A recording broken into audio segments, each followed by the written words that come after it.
Shipyardapp.com is a SaaS that helps you move data between Snowflake and Google Sheets. They got launched in 2020, doing $12,000 a month today in revenue. 12 people on the team, totally bootstrapped, which we love as Blake scales down here in Austin, Texas. Hey, folks, my guest today is Blake Birch. He's the co founder and CEO of Shipyard, the quickest way for data teams to launch, monitor, and share workflows. Formerly, he's the head of data for PMG Digital Agency. He led end to end data strategy for brands like OpenTable, Travelocity, Sephora, and Gap, scaling marketing efforts through algorithms and automation. Blake, you ready to take us to the top? Yeah, absolutely. All right. So, Shipyard, a low code data workflow automation. Give us a customer story. How's someone using you today?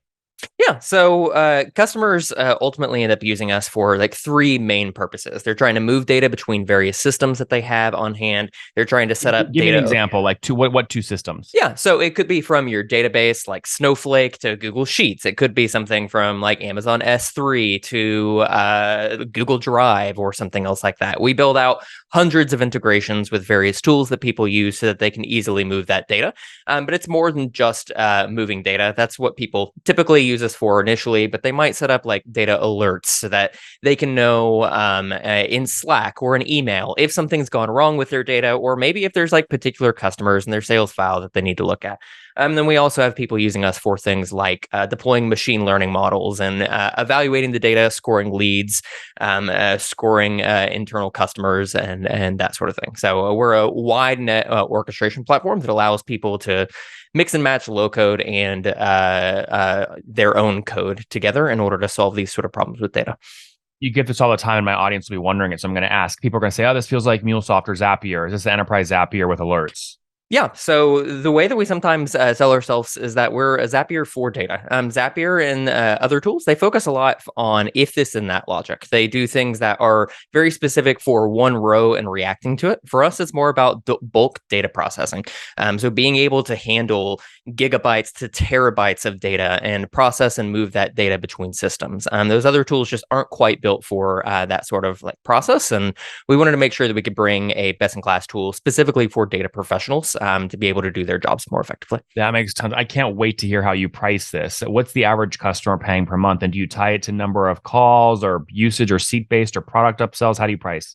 Yeah, so right now our median amount per customer is going to be about 400. In A general, the month? way that we price, yeah, per month, and that's something where we're pricing totally based on usage. So it's a mix of user seats plus like the runtime that people actively have in the application itself. So for us, it's a very sticky product where people come in and they're usually not leaving. Hold And on, they're Blake. You got to continuing to grow. quantify that. When you Yeah, say yeah. sticky, how low is churn? Churn is about 1%. We're not seeing people leave very often at That's all. monthly or annually? Monthly. Okay, and that's gross or net? Gross. Gross. Do you have upsells? We do have upsells within the product itself. So it's something where like there are additional abilities to like extend how much access you have to logs or version control. Do you get API access and things like that? And we're working towards figuring out how to enhance like security measures and things like that, because for the larger customers, they are typically wanting additional features like audit logging, the ability to control MFA, single sign-on, and good stuff like that. So, How would you rate yourself on your sales team's ability to upgrade historical accounts today? Can they upsell more than 12% to make up for the 12% churn annually? yeah. So currently, we're not as focused on like upselling the clients as much internally. A lot of it for us is still new customer acquisition, and for us, it's also more about making sure that people are having the right sort of experience so they are continuing to use the product and growing it that way. We do see ourselves naturally scaling without necessarily needing a internal sales motion for people that have already signed up for the application. Have you quantified that? Can you look for people that signed up a year ago and say they naturally upsold because their usage increased? Uh, Sorry, can you repeat that? Yeah, can you quantify your expansion revenue that's no touch because people signed up a year ago, their natural usage increased, and then they obviously pay you more because of that. So upsell revenue is 3% or expansion was 4%. Yeah, so generally what we're seeing on our side is that people are growing their usage by about like 10 to 15% roughly on a monthly basis. So they're continuing to grow things that way. Does that directly correlate to more revenue for you? You're expanding accounts 10% monthly? Yes. that does. That's crazy, Bill Blake. You're on average, like you're expanding accounts 10%, or those are your outliers? They are expanding by 10%, but the thing is, we start very low in terms of pricing. For us, it's more about being able to get people in the door, being able to solve problems, and so the 10% is going to be minuscule at the lower levels. It does slow down, of course, as some of the customers are growing at like higher and higher rates. Of course, for anything that is dealing with cloud usage or runtime, people are actively trying to figure out how do we like scale back the usage as much as possible. But if I'm more use cases, it still ends up growing. Oh, what's going on there, YouTube? Good to see you guys. Now imagine this. You love watching these interviews with SaaS founders, but imagine if we took all of the valuation data out from over 2,807 interviews I've done manually. Saves you a lot of time. Well, we've done this. We've built it into the beautiful interface inside of FounderPath. Check this out. I'll show you how you can access this in a second, but you log in, you connect your Stripe account, you see your valuation real time. You can see what it changed over the past 88 days and even set goals for valuation this year. Now, the secret to valuation is there's many different ways to value a SaaS business. So the reason you're going to see 3 or 4 different valuations inside of your FounderPath dashboard, this is all free by the way, is because depending on who's doing the buying of your SaaS company, you're going to get a different valuation. A VC is going to pay a different valuation. Private equity firm is different. If you're going to do a minority sale, that's different. And if you sell the whole business, that's a different valuation. You can see all those when I hover over here. Right, so the teal is what a VC would pay, yellow is what private equity, and red is if you sold the whole thing outright. Now, what's cool about this is not built off random data. Again, you guys hear these interviews on YouTube. All these data are built from real-time valuation data points founders share with us on the show. So traction, 1.2 million, seed round, 3.7 raise, they sold 22% of their business. Go in here and filter by the event. Maybe you only want to see companies that have sold the whole business. Well, here are a bunch that have been acquired, the valuation and the multiple. Maybe you're going out right now and you're raising your seed round. Well, go in here and look at all this recent seed deals that went down, what they raised, what valuation they raised at, and what percent that they sold. There's never been a larger data set of SaaS valuations than what you can get now inside of FounderPath, and we're thrilled to bring it to you. All right, we're going to go back to the YouTube video here in a second, but if you want to check this tool out, if you want to jump in and sign up, you can check it out for free to get your valuation at this link, founderpath.com/products/valuations. Or if you go to founderpath.com and hover over products, click on get your valuation here and go ahead and sign up to give it a whirl. Again, all that valuation data live right inside the platform. I hope to see you there. All right, let's jump back into the interview. Now that we understand where the company is today, give us the backstory here. When did you launch the business? Yeah, launched the business back in 2020, or right before the pandemic. So initially, the stages of acquiring customers and everything else was a little bit more tenuous as people didn't want to try out anything, but it gave us a good amount of time to make sure that we could hone in a focus and that we could build the best product once we knew that things were going to come out on the other side much better. Were you quitting PMG or where were you? Like, where did you experience this problem? We have a very unique kind of backstory where we were solving a lot of problems at PMG with internal technology, where we were doing things like automating bids, automating budgets, ad creation, turning things on and off based on inventory files and stuff like that. And we were templatizing this to be able to run it across all of the like Fortune 1,000 clients that PMG worked with. And we realized that there were much larger use cases than just the marketing side for all the data and the automation that we were putting in place. And so Shipyard is actually the like child product of something that was built at PMG. We ended up splitting things off and spinning the technology out on its own to focus on a totally different sort of ICP of your typical data engineer, analytics engineer, and everything else there, because we felt like with the massive amount of growth in the data ecosystem, that was something that we wanted to make sure we could capitalize on and help those teams be able to build workflows more effectively. A couple of years from now, you sell for $500 million, and PMG goes, "Wait, that was that Blake guy that worked during at PMG on that code that he didn't spun out. We own a chunk of that. Let's send him a letter right now, since we just read the Wall Street Journal article, and make sure we get our 10% cut." Yeah. So they do have a stake in the company. Can't disclose specifically what that is. But we're part of now a larger parent company called Momentum. It was internally grown, but it is multiple different sister companies that are in the data technology and marketing space. What's Momentum's website? Momentum.com. Oh, interesting. Is this sponsored by PMG? It's like their startup, their venture lab, sort of. Yeah, it is. It is something. It's less specifically PMG. It's now its own separate entity, but it is multiple different sister companies that are all operating under one umbrella. Oh yeah, this is Kadi search discovery. Oh, interesting. Okay. Okay. Interesting. So how does I mean, do you still feel like a founder though? Like, do you own the majority equity of the company, or are you just basically like a paid CEO that, makes a lot of money but only owns 5%? Yeah, I definitely still feel like a founder. I'm not like too subject to various like regulations on their side. In fact, it's something where there's a lot of operational freedom still to be able to maneuver however you need. That's nice. That's nice. Okay, so you get going in 2020. When did you tell me the story of your first customer? Yeah. Honestly, our first customer was totally organic. It was something where we had all the website content out there, and we're able to solve a very specific problem. It was a consultant for a company called Rent a Wheel. They help people like get spinners or different wheels for their cars. He just needed a quick solution to be able to get something up and running for their team. And that was our first customer, and they are still a customer today. So that's something where, again, the land that expand approach worked. That consultant is no longer there, but the company is still using us to automate their data workflows. That's awesome. That's awesome. Okay, so how many current customers today?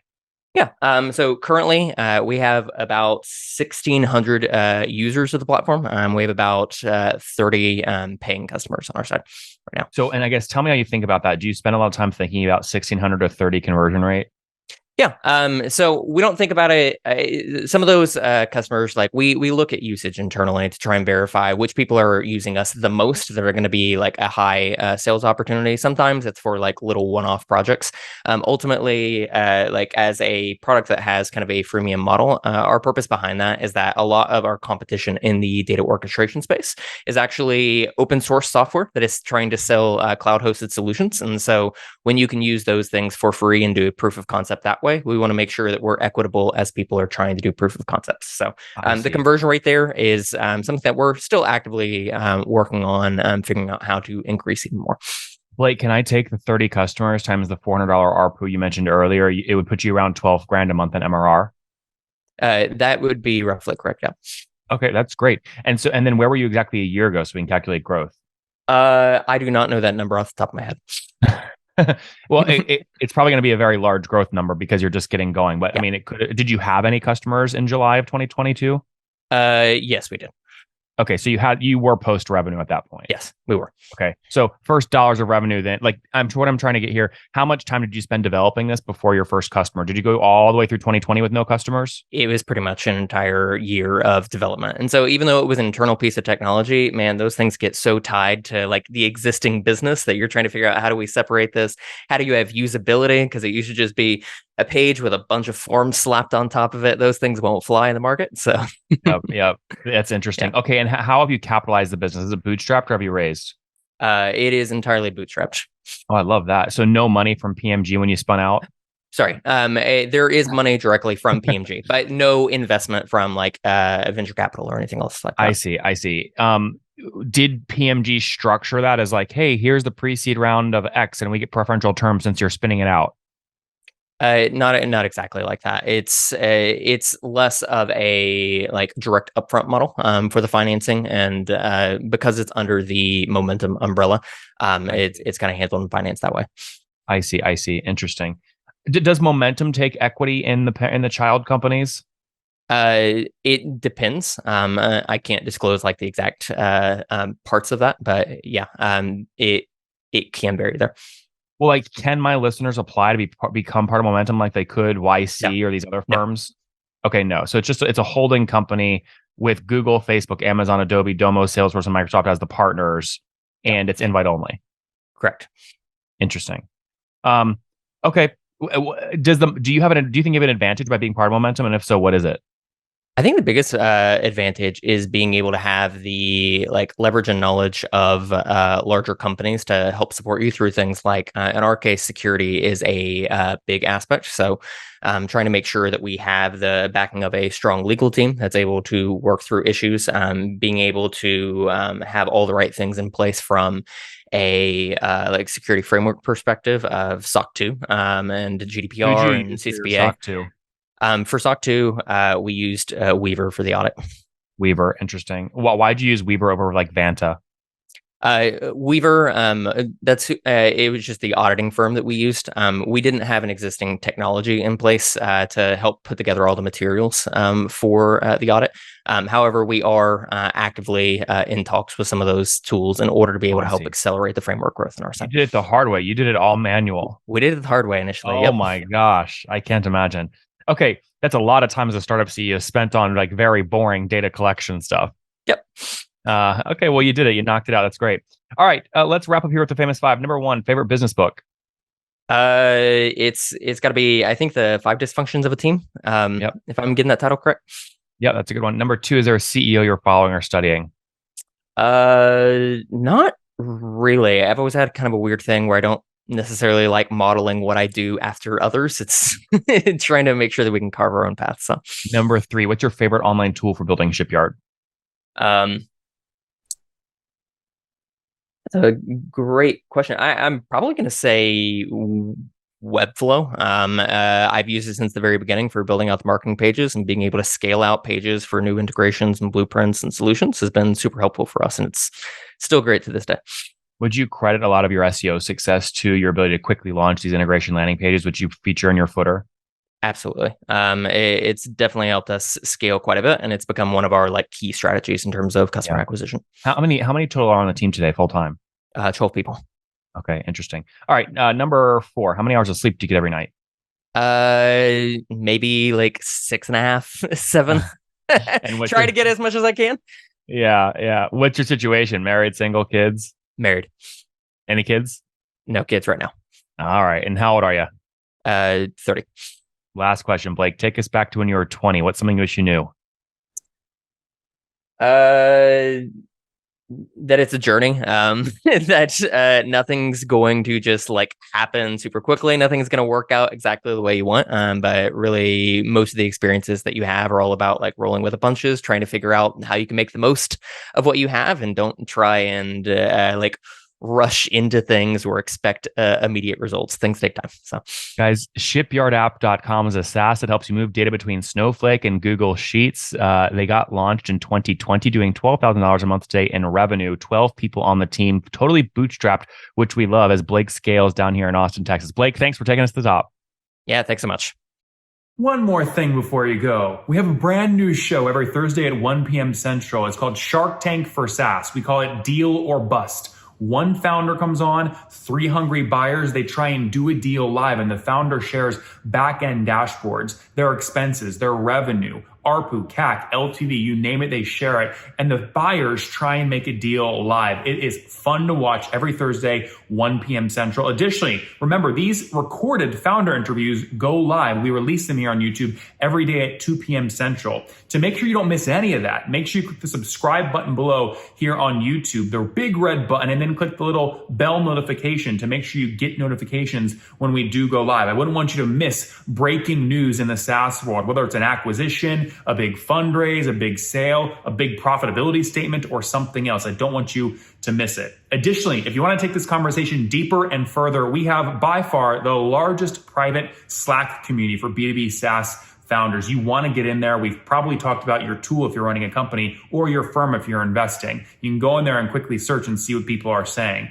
Sign up for that at nathanlatka.com/Slack. In the meantime, I'm hanging out with you here on YouTube. I'll be in the comments for the next 30 minutes. Feel free to let me know what you thought about this episode. And if you enjoyed it, click the thumbs up. We get a lot of haters that are mad at how aggressive I am on these shows, but I do it so that we can all learn. We have to counter those people. We got to push them away. Click the thumbs up below to counter them, and know that I appreciate your guys' support. All right, I'll be in the comments. See ya.